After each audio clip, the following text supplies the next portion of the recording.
Hello everyone, me Mayur Tripathi from master classes welcomes to you all. यहाँ हम discuss करने वाले हैं मार्ले मिंटो द्वितीय।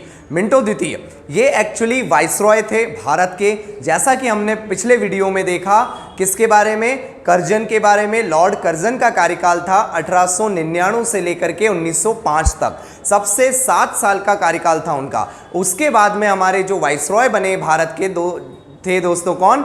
मिंटो द्वितीय। मिंटो द्वितीय के बारे में सबसे पहले मोस्ट इंपॉर्टेंट पॉइंट है 1906 में मुस्लिम लीग की स्थापना किसके काल में हुई? तो मिंटो द्वितीय के काल में हुई। मुस्लिम लीग की स्थापना 1906 में किसने करी? तो आगा खां और सलीमुल्लाह खां ने करी। आगा खां से एक पॉइंट आपको याद आ रहा होगा, आगा खां कब किस क्षेत्र में दिया जाता है? तो याद रखिएगा, हॉकी में दिया जाता है आगा खां कब। हॉकी का जो एरिया होता है जहां हॉकी खेलते हैं उसको फील्ड कहते हैं। और हॉकी के जादूगर है हमारे मेजर ध्यानचंद, जिनके नाम पर हम क्या सेलिब्रेट करते हैं? नेशनल स्पोर्ट्स डे 29 अगस्त को। चलिए आगे चलते हैं। नेक्स्ट है दोस्तों, ये मुस्लिम लीग का स्थापना आगा खां सलीमुल्लाह खां ने ढाका में की थी। ढाका किसकी कैपिटल है? बांग्लादेश की कैपिटल है। बांग्लादेश वही जिसकी कैपिटल ढाका, करेंसी टका, संसद जातीय संसद है। और यहां पर विश्व का सबसे बड़ा बर्न सर्जरी इंस्टीट्यूट है। बर्न सर्जरी इंस्टीट्यूट है। आगे चलते हैं। नेक्स्ट है दोस्तों, 1906 में एक और चीज हुआ। आईएनसी का अधिवेशन कहां पे हुआ? कलकत्ता में। कलकत्ता हुगली नदी के किनारे बसा हुआ शहर है। कलकत्ता शहर की स्थापना किसने की? तो जॉब चॉर्नॉक। जॉब चॉर्नॉक ने कलकत्ता शहर की स्थापना करी है पूरी, ये याद रखिएगा। नेक्स्ट है, कलकत्ता के टाइम पे जब आईएनसी का अधिवेशन हुआ 1906 का, उस टाइम हमारे हेड कौन थे?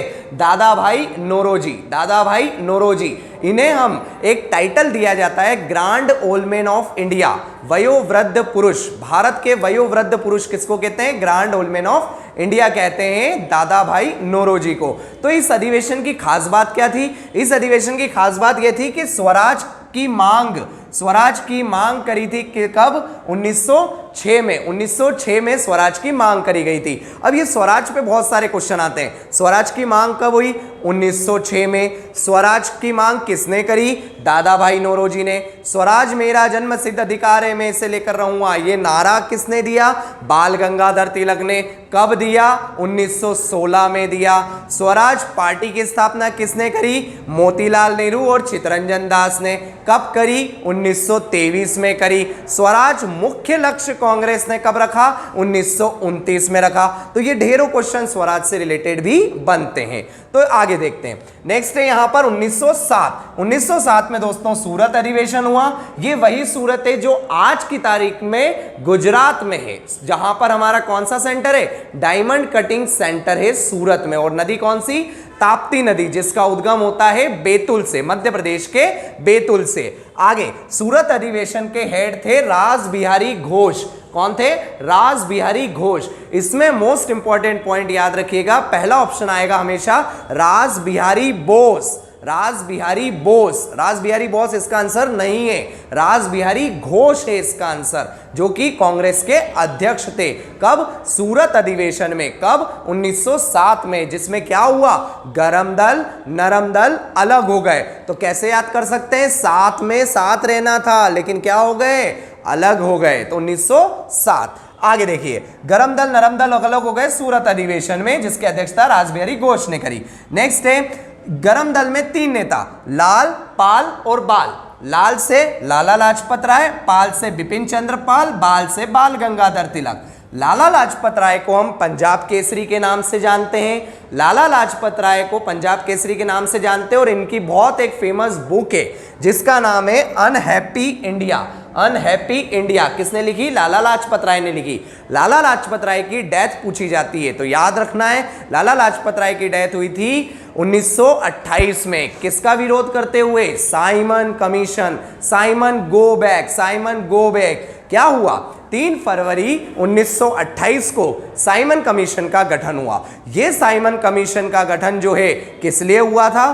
तो 1919 में एक एक्ट आया था उस एक्ट को चेक करने के लिए 10 साल बाद क्या उसमें सुधार की गुंजाइश है, इस तरीके से शुरुआत करी थी किसने, तो 1928 में साइमन कमीशन आया। साइमन कमीशन में जितने भी जो जजेस थे वो सबके सब अंग्रेज थे, इसलिए इसका विरोध बहुत ज्यादा हुआ, ये याद रखना है हमें। उसके बाद साइमन कमीशन में लाठीचार्ज पे लाला लाजपत राय की डेथ हुई। नेक्स्ट गरम दल में अगले थे हमारे कौन, पाल, विपिन चंद्र पाल, और लास्ट थे बाल गंगाधर तिलक। बाल गंगाधर तिलक को हम लोकमान्य की उपाधि से जानते हैं। बाल गंगाधर तिलक के काल में दो घटनाएं मुख्य हैं, ठीक है, दो उत्सव कह सकते हैं हम। तो यहां पे सबसे पहले शिवाजी उत्सव 1895 और गणपति उत्सव 1893। तो गणपति उत्सव और शिवाजी उत्सव किसने शुरुआत करी, बाल गंगाधर तिलक ने करी थी इसकी शुरुआत, याद रखिएगा। और बाल गंगाधर तिलक ही आगे जाकर के एनी बेसेंट के साथ स्टार्ट करेंगे होम रूल लीग की, होम रूल लीग की जो हमने ऑलरेडी देख रखा है 1916 में, किसके काल में, लॉर्ड होर्डिंग द्वितीय के काल में, जो वीडियो ऑलरेडी देख रखा है, अपलोड हो चुका है। चलिए नेक्स्ट चलते हैं।